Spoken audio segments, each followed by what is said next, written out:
to Chapter 4, Skulking Under a Sun Hat. The next day passed by in quite a whirl of busyness, so much so that Mr. Penguin didn't find much time to be nervous about being on a boat or even tell his pals about the notes he'd found. However, 3 strange things happened that were of concern. It all started when Mr. Penguin found himself being woken up by Colin, urgently tapping on his beak with one of his feet hands and holding up his notepad with another.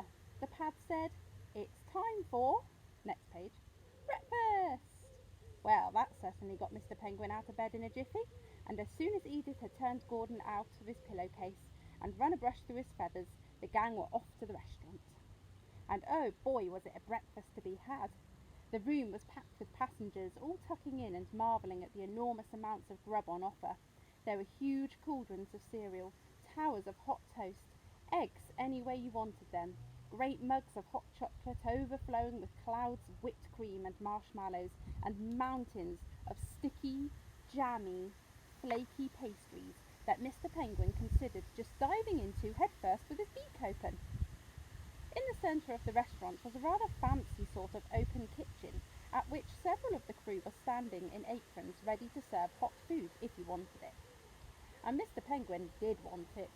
It was while he was queuing up there that the first strange thing of the day happened.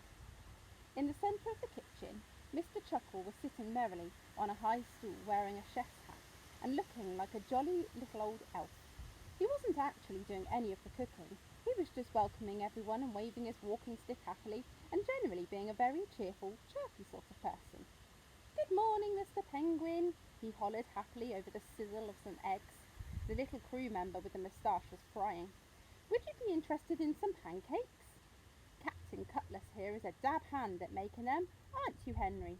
And he would be just delighted to rustle some up for you." He patted Captain Henry Cutlass on his thick arm before greeting the next person in the queue, the Chief of the Cityville Police, Chief Lesby Avenue. But when Mr. Penguin peered around the pile of food already teetering on his plate to say yes would be very interested in some But when Mr. Penguin peered around the pile of food already teetering on his plate to say yes he would be very interested in some pancakes, he was shocked to discover that the captain's mood didn't seem to match Mr. Chuckle's. In fact, Captain Cutlass looked absolutely furious, so cross that it made Mr. Penguin's flippers quiver, and he almost dropped at least 6 of his croissants. Once Captain Henry had handed over the actually very light and fluffy pancakes, Mr. Penguin trotted back to his pals.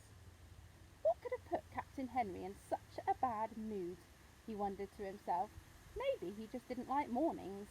When there wasn't a fancy breakfast on offer, Colin wasn't usually feeling himself until he'd had 3 enormous coffees. At the table, Mr. Penguin tucked his napkin into his bow tie and looked over again at the captain, who was actually snarling at someone. Mr. Chuckle. The millionaire hadn't noticed. He was too busy hooting at something. Cityville's mayor, Nora Goldchain, was saying over a sausage sandwich. It was then that Mr. Penguin noticed Mr. Chuckle's girlfriend, Honey Christelle, sitting in the corner of the restaurant. No, not sitting. Skulking. She had a large sun hat on her head that shaded her head dramatically. Under the brim she was looking beadily at the captain over the top of a newspaper. She looked very stern and was acting really oddly, but Mr. Penguin couldn't quite work out what she might be thinking. He was just about to ask Colin and Edith what they thought. You never get much sense out of Gordon, and besides, he was too busy trying to swallow a grapefruit whole. When all the glamorous Hollywoodland stars sashayed into the room with their eyes and teeth sparkling and took the table next to the adventurers. Well, that was terribly distracting, mainly because Edith went pink every time they talked to her, and Mr. Penguin had to cool her down by fanning her with a crumpet. But as he did so, he kept one of his own beady eyes very closely on Honey Christelle. And there's Honey Christelle.